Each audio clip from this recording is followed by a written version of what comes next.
and the talent that my mother had born to her equals a duck. What is it, Trey? Yo, man, that's the formula. Welcome back, everybody, to Formula episode 16. Today is February 12th, 2026, and you're stuck with just the two of us today. Yo. Today we wanted to just do some reflection on the past couple of weeks and the guests we had, talk about how we think they went, and get back into a routine on what it's like when just the two of us chop it up, try to keep it casual today, and also just riff off topics. Trent, I don't know if or how much you prepared today. I have a couple like random things jotted down, but I kind of want to just catch up and have record Can of I it start as with well. my hot take? Because Yeah, I think let's it's a hear it. great conversation. You said it's going to make me mad. Yeah, so we've had this discussion about Sinners and Marty Supreme. So I went to Marty Supreme last night, and that movie is doo-doo. I think Timothée Chalamet was great in it, but I think it was shot well. I think the art direction was great, but the story, it didn't like bring you up and down at all. It just kept going like this, and my anxiety was just building the whole time, and I was just uncomfortable sitting in the movie theater instead of like. That's Josh Safdie for you. That's his thing. Yeah, I guess. I Uncut don't know. Gems. Uncut Gems, though, like there was more of a, you felt something in it. Like Marty was obviously like, he wasn't supposed to be like a lovable character, but it just, and I could have got along. I could have got into him being the villain, and like, because he's got this thing, like I even relate to the story. I'm not in the way that I just want to make that clear, but like I understand having a goal and like doing everything you can to get there. But yeah, I was sitting in there like, yo, I am uncomfortable right now. So I guess maybe it did the thing it was supposed to do and make you feel something. I don't think it's that hot of a take, honestly. Like I think a lot of the reviews were like that. And you're also telling me like I'm the like Marty Supreme spokes guy. Like I agree with everything you're saying. I gave like a very similar synopsis after I saw it. No, wait. No, you told me that Sinners was not as good as Marty Supreme. Yeah. I never said that. I thought I was coming into this believing that you had said that Marty Supreme had a better storyline than Sinners because it was more original. No, I said that about, and I never said the original thing either, but I was comparing one battle after another in Sinners. Oh. I still think Marty is definitely lower on the list than both of those two. Like I was never like comparing. I was watching, especially since Sinners and I guess Marty Supreme will maybe be in the mix for some awards, but Sinners and One Battle are going to be, I think, the two. I can't believe that Timothée Chalamet beat out Michael B. Jordan, though, for Best Actor. That's crazy to me. Well, there's just like more. It's like centered around Timothy, in Marty Supreme, whereas like Smoke and Stack in Sinners have a lot of supporting big characters as well, like that kid, Sammy. I follow him on Instagram too, by the way. Now he's so fire. Like that's his actual voice when he's singing, and like I think his plotline is pretty dope. Wait, he's actually a singer? Yeah.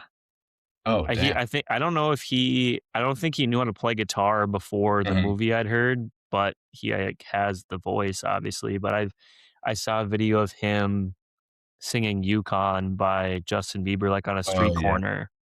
It was like super fire. But Sinners took me a couple times to get into too, because, well, you said you saw Marty Supreme in the theater. Yeah, I was going to say initially when you started giving your feedback, I was like, oh, you had to see it in the theater. And I agree with everything you're saying too. And I regret not seeing Sinners in the theater because Didn't That's you what all say the it's gonna hype was go back in? around. Yeah, I actually think it might be back in right now. I should check. I can check later, but If it goes, I mean, especially if it's there when I'm in Minnesota, I would even go see it again. okay. Yeah, we should.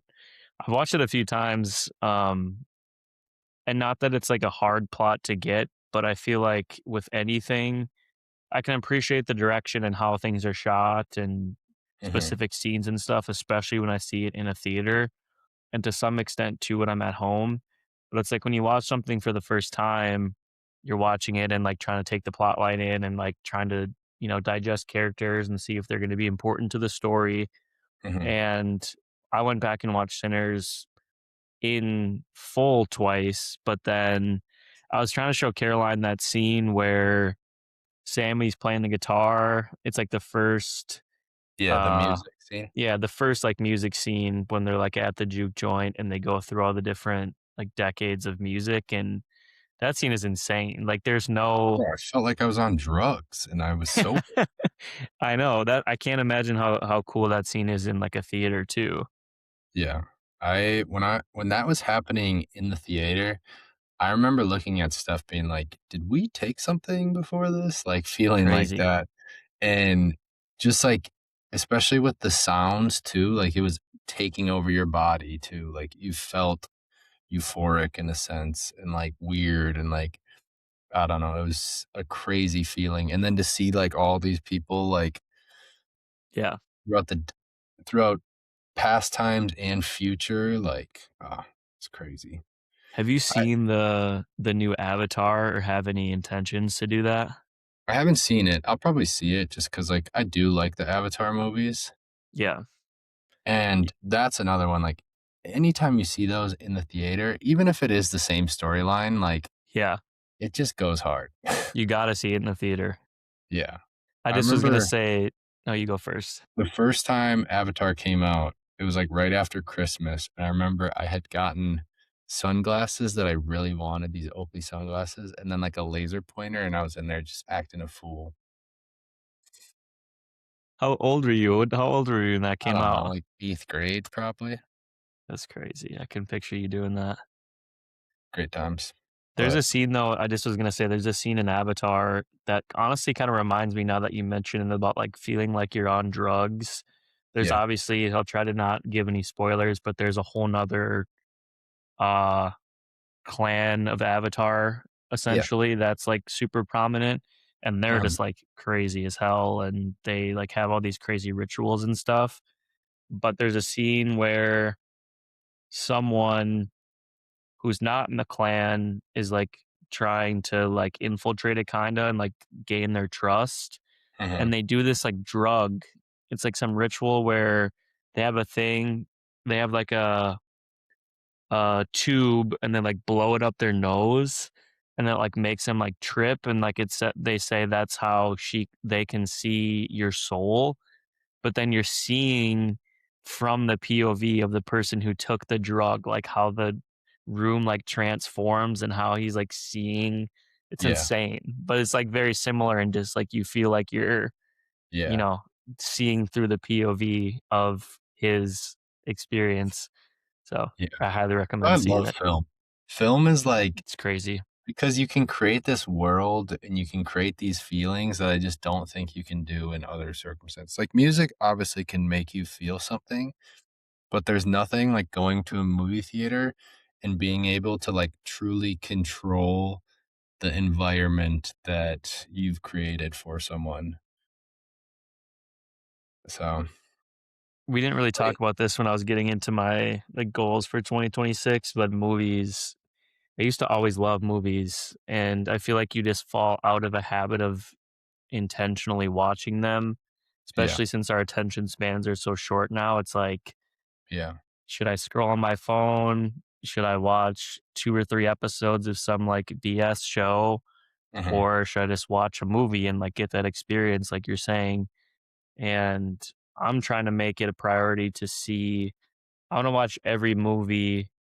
Is it the Oscars? Is Oscars movies or Emmys? Oscars, I think. I think Oscars. Yeah, I want to watch like all the ones that are in contention so I can watch it like with a perspective and a feeling about who wins what. So Yeah.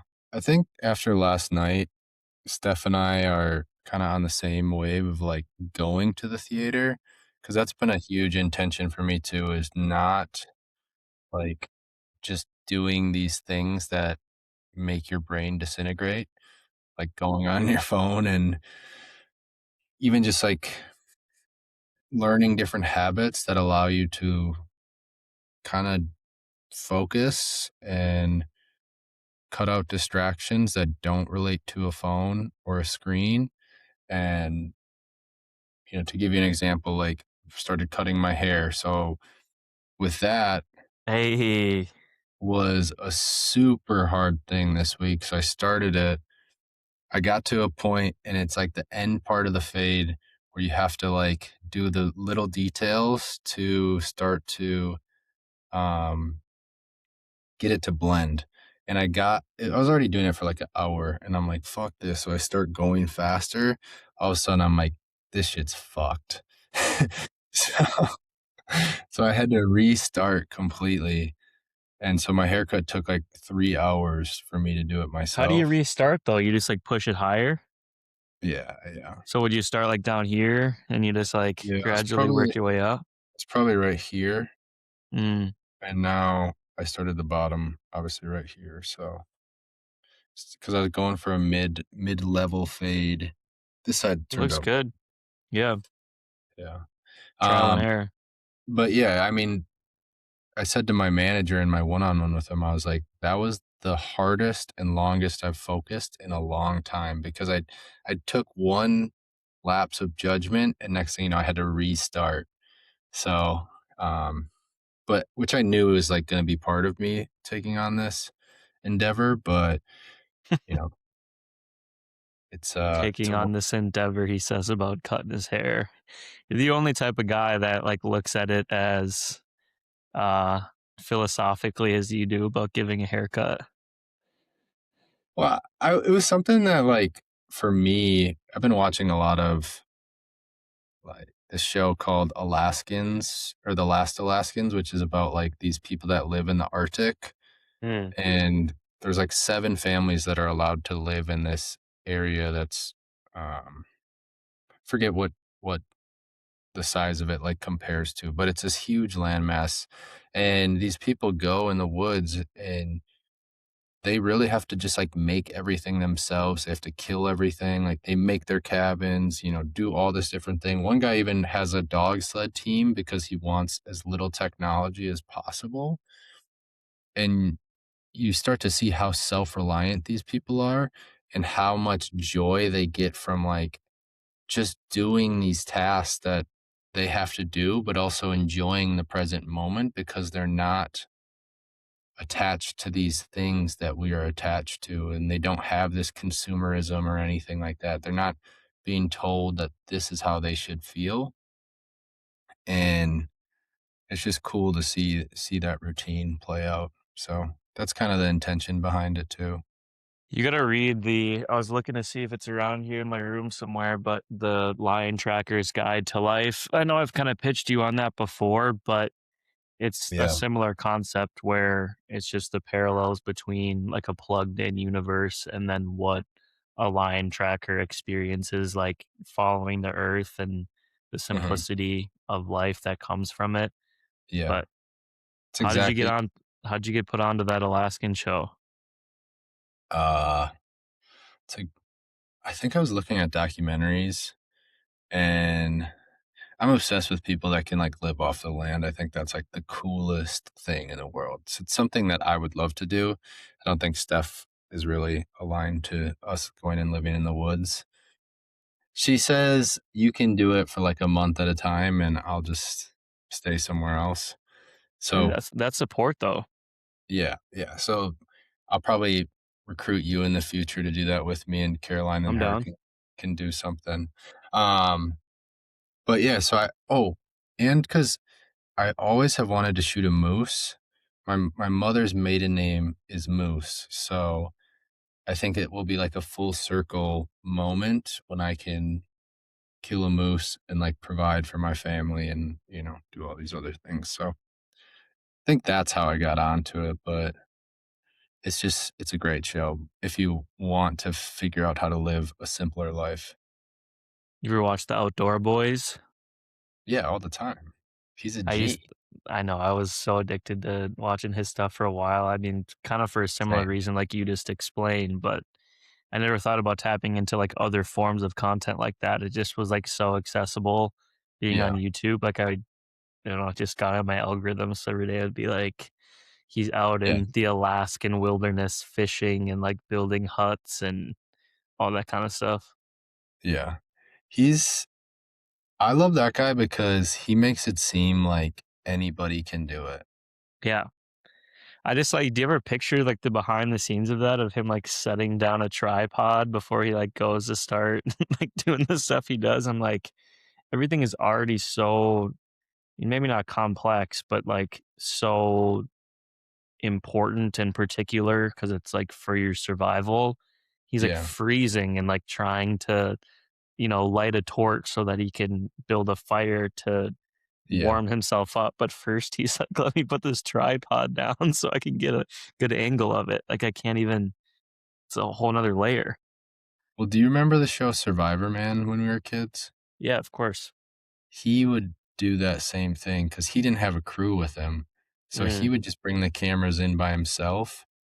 And that's probably like where my love for that stuff started. So yeah, I think about both those two guys. Like Survivor Man was even crazier because he was just getting dumped in a spot and he had like nothing. He had like the things he had on him where that guy at least has like he brings things. yeah. But yeah, Like, Survivor minimal Man. things, though, like, just the essentials. Yeah, yeah. But he at least has, like, food. Survivor Man, it would walk into the or get dumped into a place and have to figure out what bugs he can eat. Yeah, yeah. The dichotomy of the different shows watched in my house versus your house seem very different, I will say. Um What do you mean? I mean, I'm trying to get better because I fell not victim, that's not the word, but I mean, Caroline watches a lot of reality shows, which are good just for like shutting the brain off to a certain extent. But, in early stages of your relationship, you're kind of like, well, whatever you want to watch, like I'm down to watch. Yeah, And I mean, I'm like the cliche, like TikTok of the boyfriend who's like, turn this shit off. And then I'm like peering through the staircase to like see what happens. Cause I mean, the drama is addicting to some extent. I feel like anyone that watches it can agree. But I have like, I have a love for shows just like I do for movies. Like it's yeah, just a drawn out movie in a certain sense. And some shows that are done super well, I feel like you hang on to for years and years to come. So now I'm getting back to mixing shows like that in and watching stuff myself. And I've been watching stuff on my computer a lot too, which is obviously a teeny screen, but I like watch it with my headphones in and like really digest the stuff I'm seeing. So like Sopranos, I'm watching now for the second time. Like I just watched it for the first time in the past few months think it's probably like top 5 best shows ever, and now I'm watching it back again, like knowing what's gonna happen with the plot, knowing what characters, are gonna be prevalent throughout the series. Watched a lot of interviews, and like 2 of the main characters have a podcast that they go episode by episode through the whole series, giving like behind the scenes stuff and like talking about oh, what it was really? like on set that day. I mean, it's kinda yeah, I mean, I haven't listened to every single one of those, but it's like one of my favorite characters Mhm. is the host of the podcast. It was, like, filmed during COVID too, so the quality was a little lower, and, I mean, we're obviously recording virtually, but debatably have better setups than them. Yeah. Um, so anyway, it's Which just 2 watching shows like characters? that. What's that? Which 2 characters? It's, Michael Imperioli, who plays Christopher, and then Steve Shrippa, who plays Bobby Baklava. Mm, Yeah, I don't know. Just, Michael Imperioli, I think, is like one of the best actors. Um, and him in himself is just super fascinating. Like I should send you. He has like an open door of his apartment in New York, and it's Mhm. all like I don't want to say medieval, but it's like a designed like as if it was in. I'm not much of a history guy, so I'm probably gonna butcher the year it was, but you kind of just feel like you're transported into like the Renaissance era in every part of his apartment. Like there's nothing that's modern. Interesting. So I don't know. He's just a cool guy, and like hearing his perspective, he like directed some episodes too. So he Mhm. of course has like some inside on how stuff was shot. But I don't know. Shows like that are just like super entertaining to follow. And my dad and I have very similar show tastes, and that's when he's been telling me for years and years and years. And I was like, we've been spoiled with the Game of Throneses and the Ozarks and some of the more modern day shot shows. I didn't think it would hold up, but I don't know, watching it through, I kind of beg to differ. I think it set the stage for Mhm. shows like Game of Thrones and stuff to exist, just with plot line complexity and like complexity of characters and stuff. So I don't know. I recommend it. Yeah, you gotta watch that, and I've been telling you this one too, but Entourage. Entourage, yeah, it's You on my might change list. your whole life because of Entourage. Yeah, man, I know you did, so it can't hurt. It sounds like. Yeah.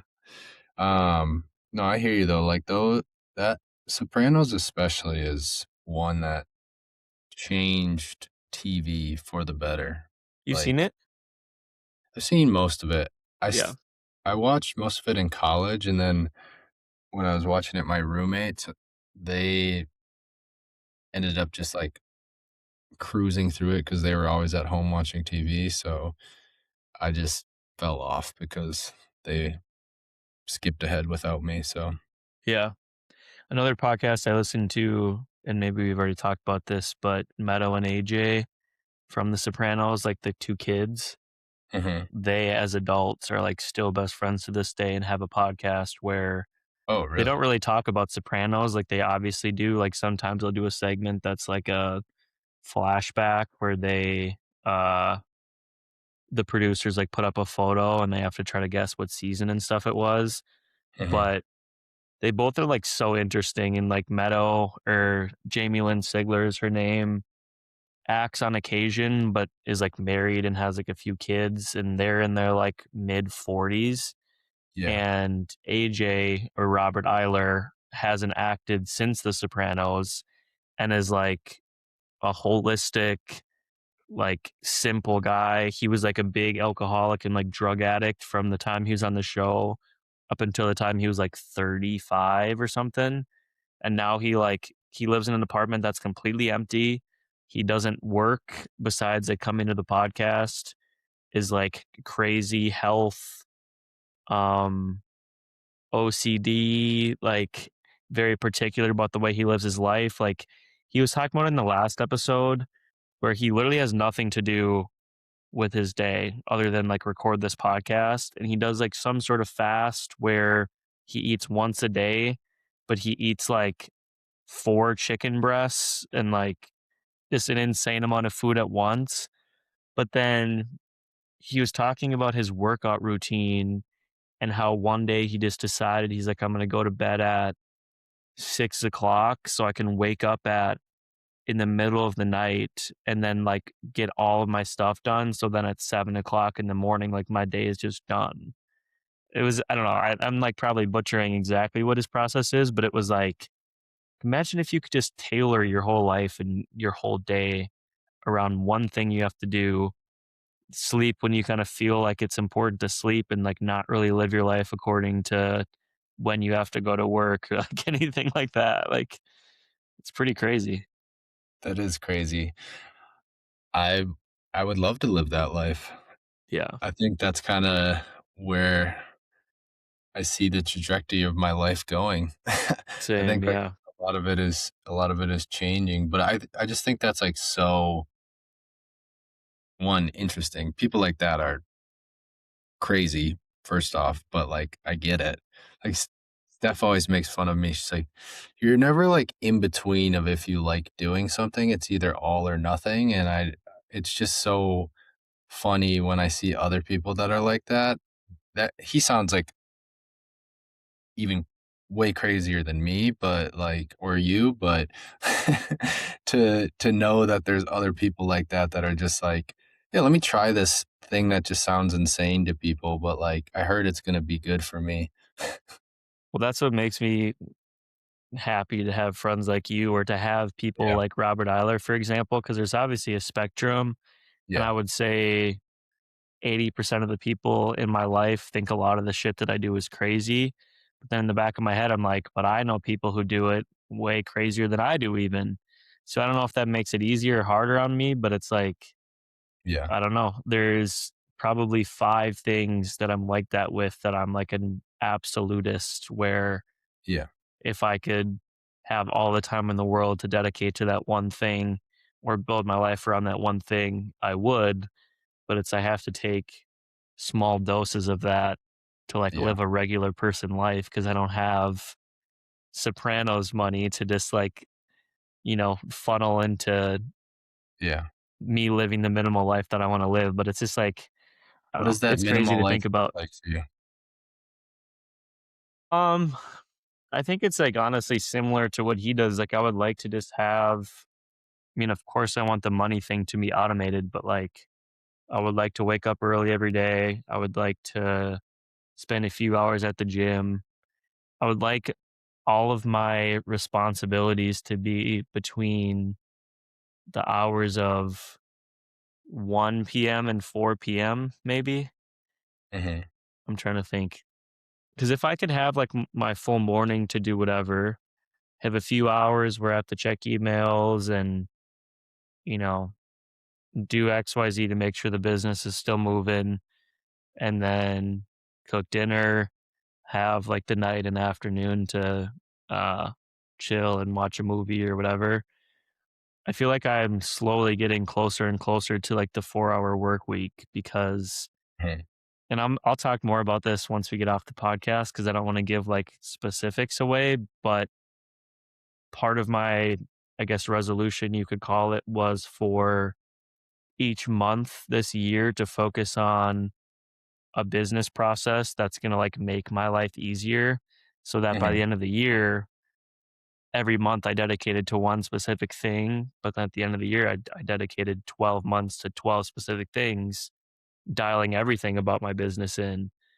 So, uh, I don't know. I just like, I'm starting to find more and more efficient ways to get closer to like complexity and like meetings that don't need to be had and back and forth with people that like I can just handle myself. Um, it's like a long-winded way to even answer your question, but it's just like I feel like that's happening right now, so it's like an exciting thing for me to talk about. Yeah, for sure. What's Are you okay with talking about the process you're focusing on right now? Yeah. So I mean, last month has kind of bled into this month. This month is like taxes and the Formula podcast branding, but month one was about like content calendars and automation with that. I have a process for the different types of content that I write or that I pass off to copywriters for all the clients that I work with. Hmm. And it's a very premium process because I'm aware of the differences between how something will perform if it just was like written by an AI bot, if it was written Hmm. by someone shitty, or both. And I mean, I've worked in instances where people will pay, 10 grand for a blog post, for example, because it's written in such a way, in such a quality that, um, that part maybe should get cut out, but it's written in such a way where it's going to do such success for the business that the business thinks that price is justified. And that's Hmm. always kind of how I've led, where quality over quantity is like kind of my goal. And I understand how to get to that premium tier, but it's a very tedious, long-winded process. So Hmm. what I did last month was create a content calendar, do the legwork up front. Like, let's just take blogs, for example. Like, a lot of SEO clients need blogs. It's like something that helps with click through rate for the services that they provide, helps Google and users see them as the experts in the services that they provide because they're writing content that supports that. Mhm. And topic selection is huge when blogs get written, whether you're writing it yourself, whether you're using some form of AI, or rather you're handing it off to a copywriter. Blogs like, let's take like a roofing company, for example, like the 4 best types of roofs aren't going to perform well because it's vague. It doesn't match the intent of what people are searching. It doesn't Mhm. actually show expertise in any way. Like, it's just a general topic that doesn't help search engines or users who might be searching for your services at all. Mhm. So there's a lot of legwork that typically goes into topic selection. So I spent time intentionally selecting 20, 30, 40, 50 topics for each of my clients, and then determining a priority order for how I'd write them for every month for the rest of the year. Mhm. Whereas in the past, every month is I start fresh. I do that legwork at the beginning of the month, do the research, figure out what's going to perform, do everything every month, just kind of haphazardly, and then pick the topics that make sense, build the outline, send them to the copywriters. And now I just set myself up for success. So, like, I have a surplus of topics. I have it planned each month, which topics I'm going to use. And Mhm. then now the next step, which I've been working on this week, is a rinse and repeat process for creating a super, super high quality SEO optimized brief that I can give to a copywriter with that requires less work from my end, but also isn't just like a, conveyor belt approach. Like, it's still of like the highest premium tier. So it's like little things like that that I'm spending too much time in and month out, that I don't want to sacrifice the quality, but I also don't want to waste my time like doing it Mhm. in an unorganized way. So I don't know. I just have been super excited about that because I'm like, it's going to make my life easier. I'm not sacrificing the quality, and it's going to allow me to spend time on like more important stuff. So Mhm. that's the latest. It sounds like, I mean, it kinda goes with, like, the concept of how you like to approach SEO too with, like, this it's not something that happens right away, it's a long-term thing, like, you have to build off this, and I'm guessing those, like, keywords and those things that matter within those searches for these blogs really are pretty consistent for industries month in and month out, like, it's not like pop culture where it's constantly changing. Yeah, that's a good point. So it's just like, here here are all those things you need to hit on, and then you're breaking it down to create those processes to, you know, I'm guessing you're spending a couple hours a month for each uh each customer that you have, and then next thing you know, you just feel like you wasted it because you weren't focused on like how to improve it. And then you're going back and forth probably with the people that you're hiring too, which is just more wasted time. And then next thing you know, you just wasted all this time, and then you restart again at the end of the month. Yeah. What the like every client is so different, every industry is so different. And that's like one of my favorite parts about SEO is how much I've learned about industries that I know nothing of. Um, some are more interesting to me than others, don't get me wrong, but like, although the process is different because the industry is different for every client, there's a method to the madness to some extent in building the plan out. It has to be veered away from, of course, to make sure that it's specific to the industry and the client that you're working with. I'm like, I hate like using the word repeatable process or even talking about, like the content calendar thing or like making my life easier.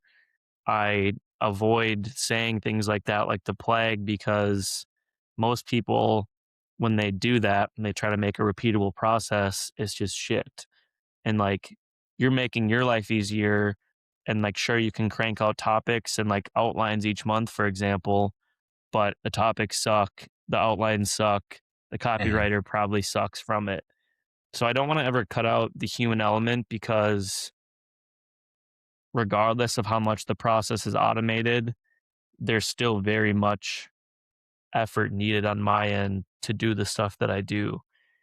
And it's funny because I mean, we talked about this with Marco last week, how important the human element with stuff is, but there's a blog on the Visible site that I wrote, and it's a concept that is super prevalent in the world in general, and it's about AI taking jobs.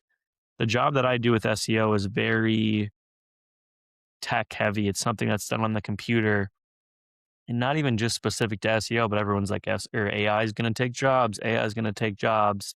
It's like, yeah, AI is going to take your job. Like, it's going to take these surface level folks' jobs who have automated foundational elementary level systems that don't require the human element.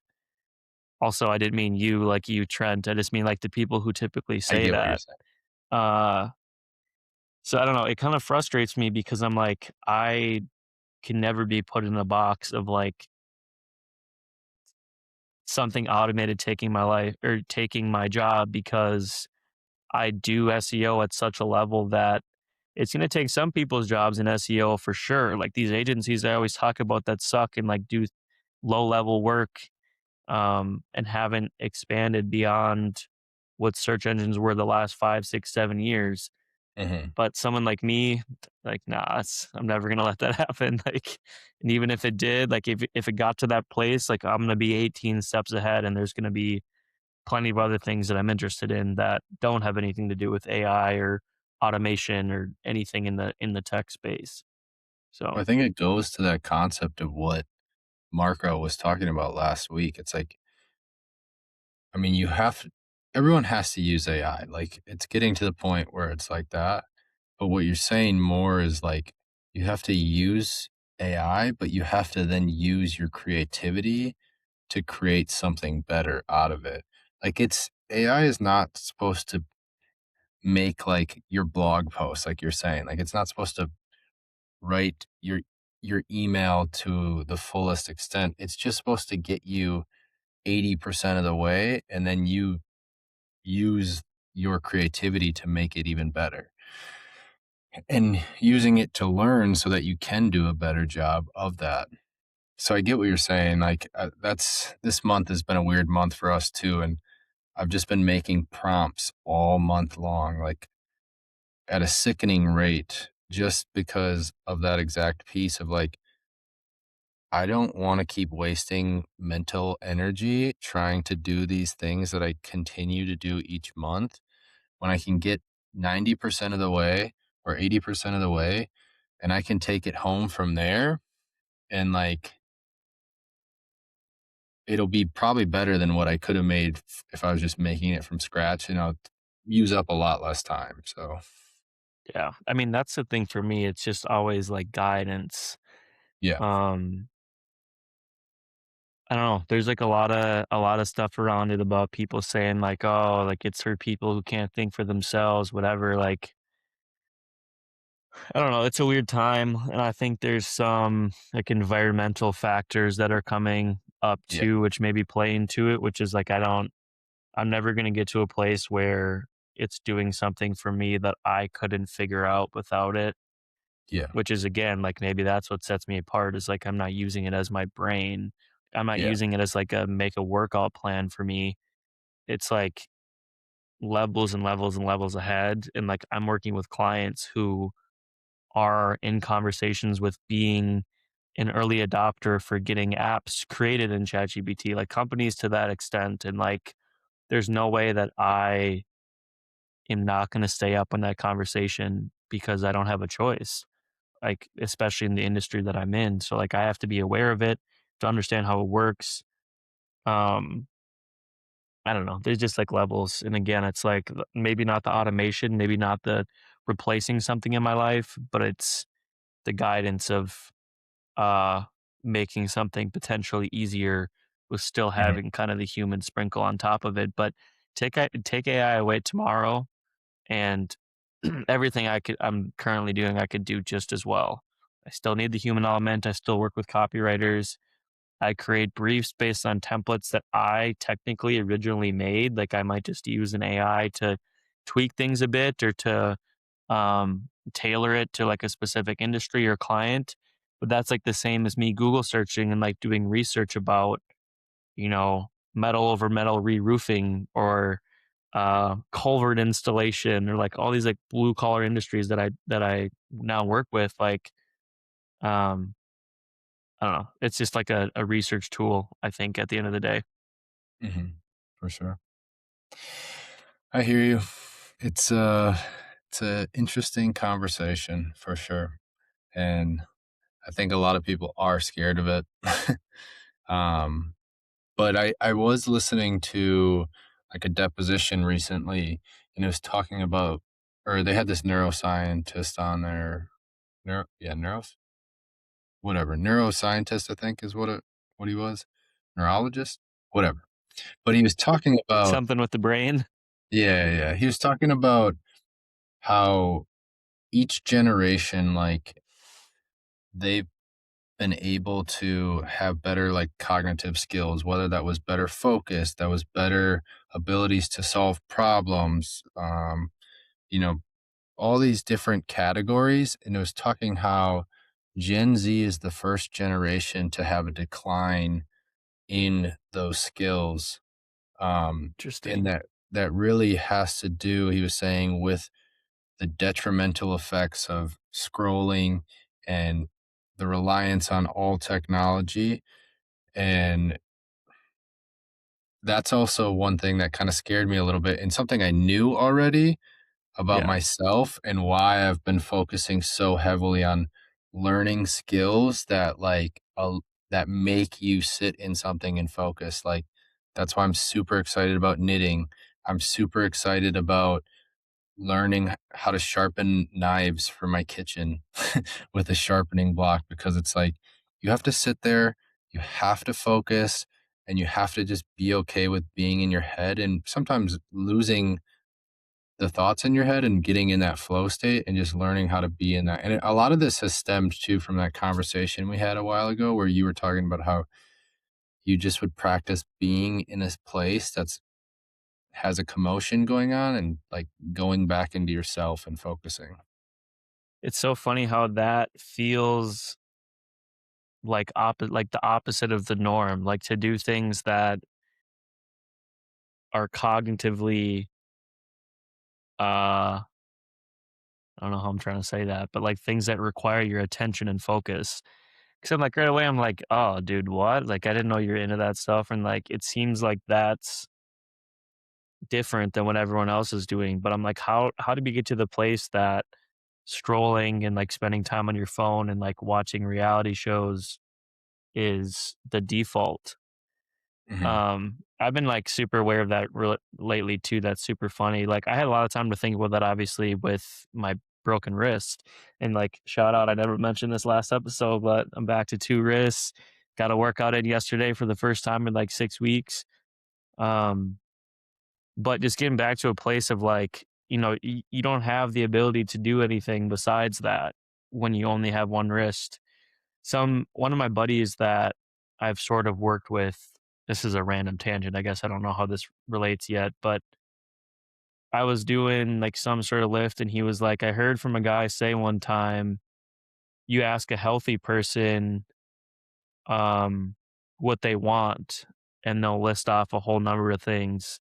You ask an unhealthy person what they want and all they want to be is healthy, which I thought was like crazy. Like whether it's a broken bone, whether it's like sickness, like whatever the case is, just like how priorities shift depending on, your health and injuries and things.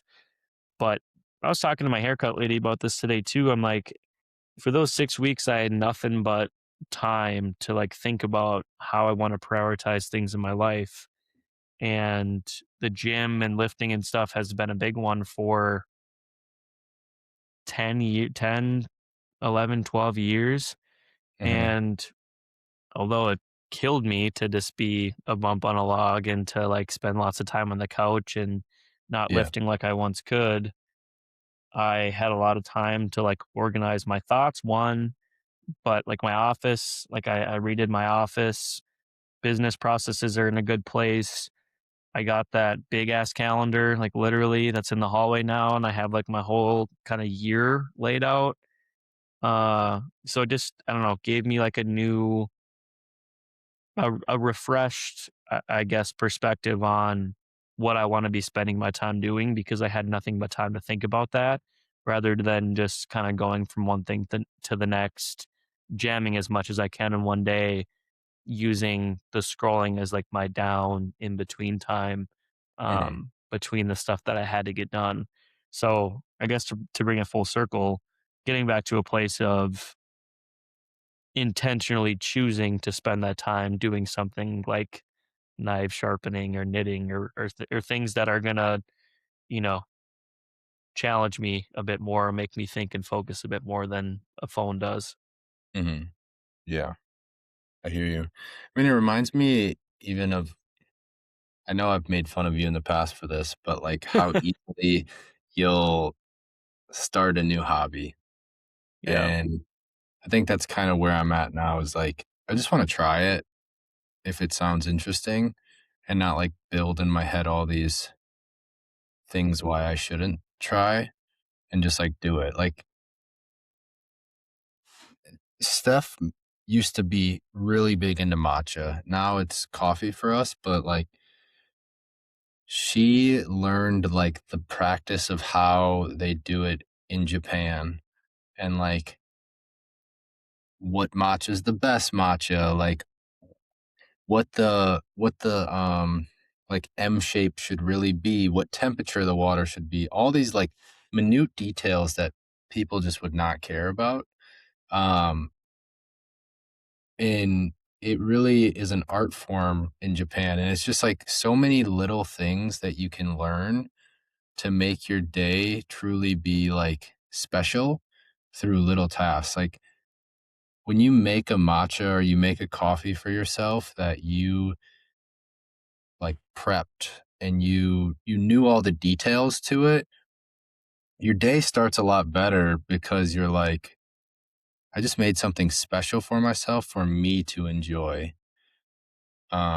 compared to, like, if you just throw your coffee maker on the timer that it already is preset, like, treating yourself like you like you're special, I guess. I mean, even her night routine is crazy, but to go through that process, like, her skin reflects what she does for it and, like, how she feels about it too, which I think is so cool. But there's just so many little things you can learn to make your life even more better. And just, like, knowing skills, like, you're never gonna not appreciate that. Do you think you lean into those category or that category of uh habits or routines, like when it's things that are going to better yourself or your day more so than just like an activity that won't make you healthier or stronger or your skin better or your food to taste better? Like, do you like to do it when there's going to be in some sort of outcome that like benefits you or your experience? I Based on what you're saying, and I don't think I've thought about it this way, but, like, this probably makes sense, is I'm selfish. Everyone, I Yeah. think, is selfish, and I love the idea of creating something out of nothing or creating something from an idea. Um, and I really love having nice things, and this goes back to how my family was of, like, when something broke, we fixed it. So You take pride in that. yeah, I wanna buy nice things, and I wanna make them be the best that they can be always. Um, and just not be this consumer that like doesn't care about their life and the things that are around them. Steph and I are very intentional about what we put in our house. I thought I'd always be a minimalist, but being with her has shown me how you have to buy to curate to create the environment you want. Where I understood before just the curation of this is my bed, this is where I lay and I sleep. And like having those types of things in your house in areas that you know are for certain tasks, where I think her and I have created a cool environment and partnership through that because I have this idea of it and she has this idea of creating it into a home and like a comfortable environment. Yeah, I think that's why like our friendship and like some of the other people we surround ourselves with, our relationships are important because you pick up on new things that you might have not thought about before of ways to make your space better, on how to make your skin better. Cause like I think about like I've always liked coffee, you know, and like I remember coming to Chicago and you guys had just got your machine and like we just were crushing espresso because the process was so fun. And like Yeah. and I don't know, I'd never actually made espresso like that in an espresso machine, and like that's all I Mhm. wanted to do for like a while. I remember after coming back. Yeah. And there's just like Yeah. little things that, you know, you get put onto by your friends that Mhm. slowly make their way into your life. And that's just how things kind of compound for you to gradually build a perfect life, a Yeah. perfect version for how you want to be living. Mhm. So it's just like I said, it compounds over the years because it starts with one thing and then you're like, well, I treat this part of my life with intention, so why wouldn't I also do it with this part of my life? Yeah. Um, I think of people like you that are like that, like Amy, mutual Mhm. friend of ours. Amy's like that to like the craziest extent, and like you see the appreciation other people have for certain things. You're like, oh, I just haven't even been thinking about that. Like makes the way you shop for pens different. It makes the way you know, shop for the food you eat different. It makes the way you shop for sheets on your bed different. It's like doesn't discriminate. Like I try to do the same thing with quality and health and things, regardless of if it's something I'm eating or if it's like something I'm using or if it's something I'm putting in my home, food I'm buying for my cat. Like Yeah. I don't know. It's like I'm not just gonna neglect one thing if I know that it could potentially make me better. Which when we talk about our kind of our ideal lives, like my version of an ideal life is being able to live with intention with all the things that we think are Mhm. important and not Yeah. having to compromise because of financial limitation, Yeah. if that makes sense. Yeah. And you know what's interesting about that is some people look at being intentional as something that's hard and it's something that maybe costs a lot and all these different ands, you know? But what you come to find out when you're living that way is things are simpler because you already know what you want. You don't walk into a store and now you have thousands of opportunities on what you can buy.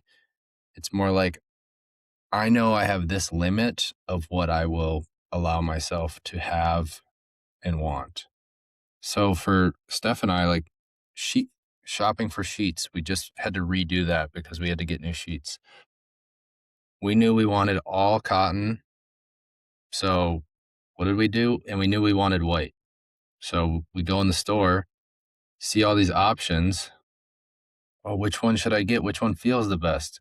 We already know it's going to feel the best because we want cotton on our sheets. So we just picked out the first sheets that were cotton. Or you know what type of eggs you want. I want organic, so I have to get them from a farmer from the farmer's market.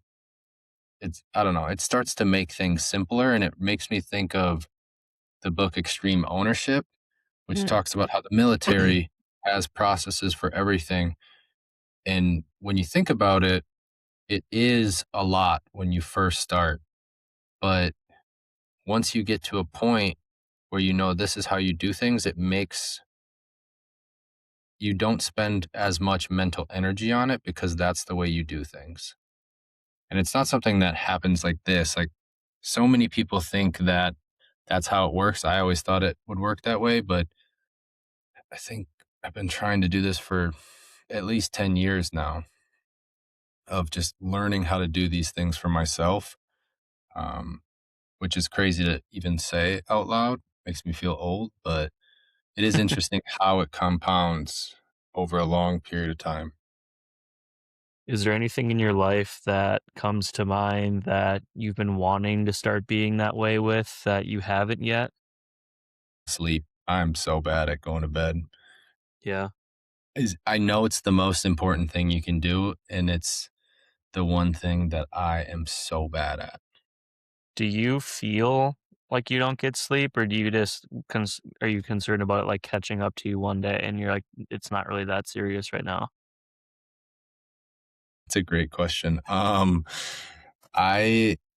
I know that I probably have more energy than most people. I'm like a pretty calm guy, but like I get energy from being around people. I'm definitely an extrovert in that sense. But I know that I don't have as much energy as I should have because I don't go to bed and get the full amount of time of sleep. And I do know long term that it will catch up with me. But Do you drink a lot of caffeine? Or do you feel like you need to drink a lot of caffeine? I don't think I need it. I just like it, so I drink it. Like, I love coffee, so I just drink it. I don't I usually only have like 1 cup a day though. That's a good place to be because I mean, I don't have a caffeine reliance necessarily, but there's like a huge pendulum for me in how I feel if I don't get the sleep I need. Like I feel it the Yeah. second I wake up, I feel it the second, I feel it all throughout my day. I like maybe feel like I need caffeine a little bit more. Like it's always something conscious every single day. And it's what's made me prioritize sleep in the past and like even to this day. But I do find that so interesting because I mean, a lot of people think they need sleep because it's just like a rule of thumb. So it's always interesting to know how it actually impacts people.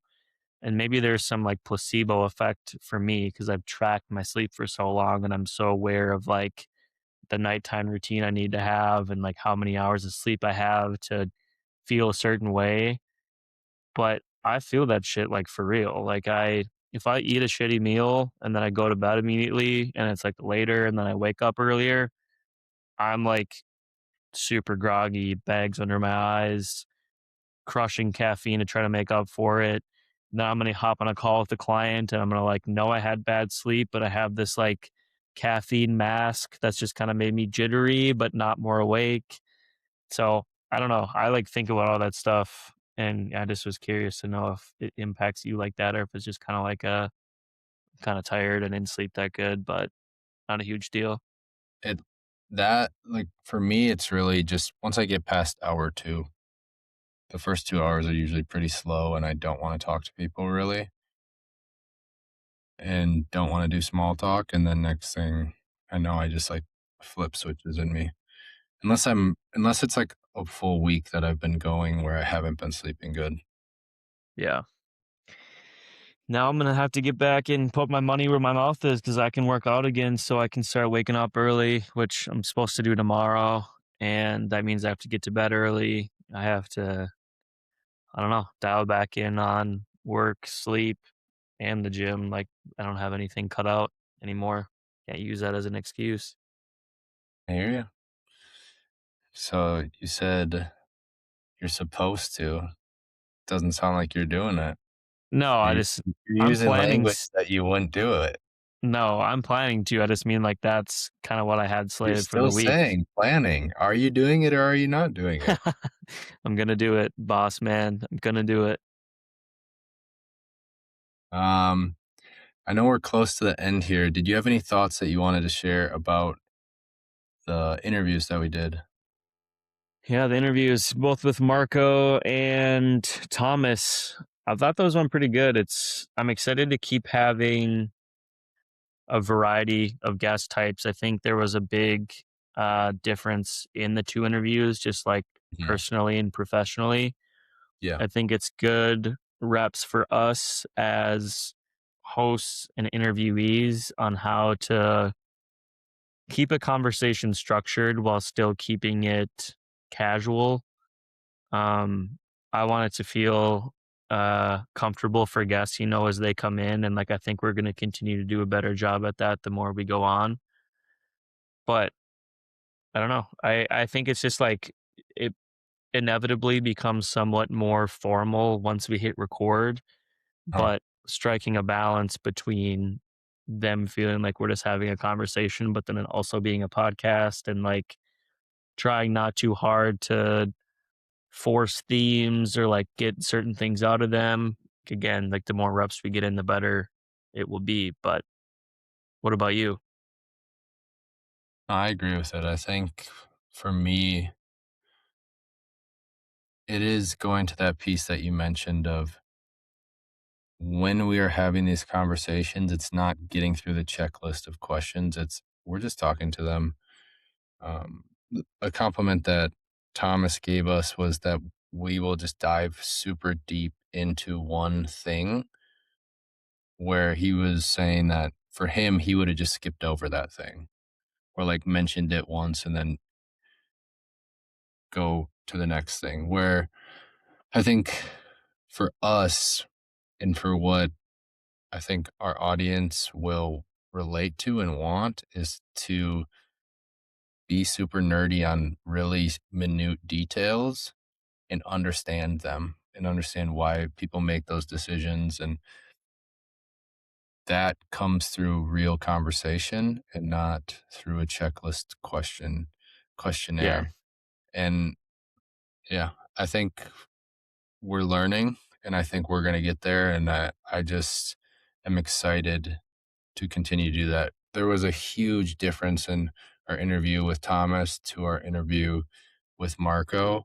So as we continue to go down this path, we'll see what happens.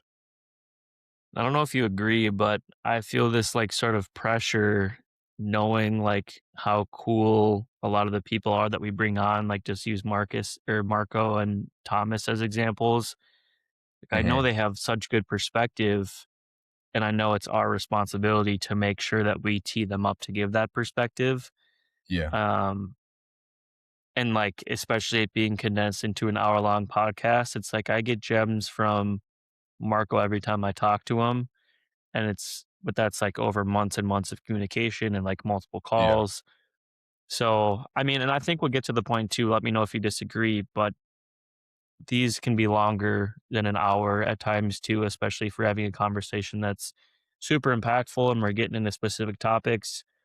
Obviously, we want to be mindful of people's time, but like some of my favorite podcasts are 2, 3, 4 hours sometimes if it's a riveting conversation. So maybe setting the Yeah. standard at an hour, and like if it makes sense to go beyond it, it doesn't feel like fluff. Mm-hmm. It can go beyond. But yeah, I echo all the things that you're saying. I'm excited to bring more guests on.